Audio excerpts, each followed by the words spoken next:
I think about in 1980s, Indian government was waking up. Our development gurus and our policymakers realized that socio-economically there's a huge difference between men and women. And now the government proclaims the happy child is the future of India. But in reality, in the name of tradition, in the name of family, in the name of ritual, a girl child continues to suffer injustice.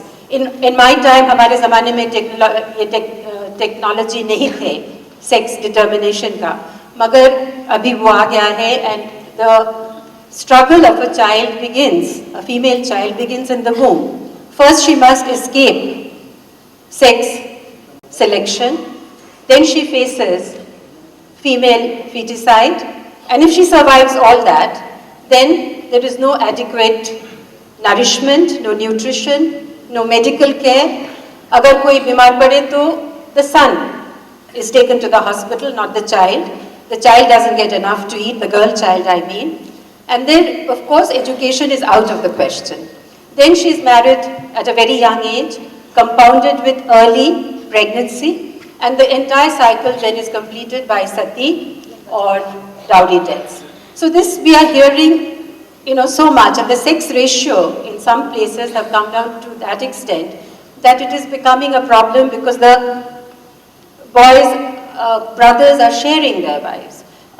Girls are coming from other villages. So this is really something needs to be done. Movies like Matrabhumi becomes very believable because this sort of thing is really happening in society, and it's the family that have to look at this and find the solution. And it is no longer about them and theirs, it is about ours.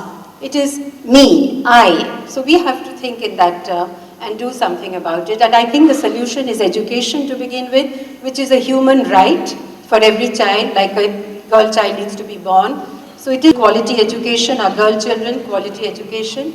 And that is the only way to empower them so that they can make their decision. कोई कई जगह तो अगर लड़की को ज़्यादा पढ़ा दो, and she couldn't come, and she sent me a 4-page message for all of you, which will bore you. And my modesty doesn't allow me to say it because she says that we've been excellent parents, we haven't discriminated against, like Sef's education and her education, and whatever she is today is because of us.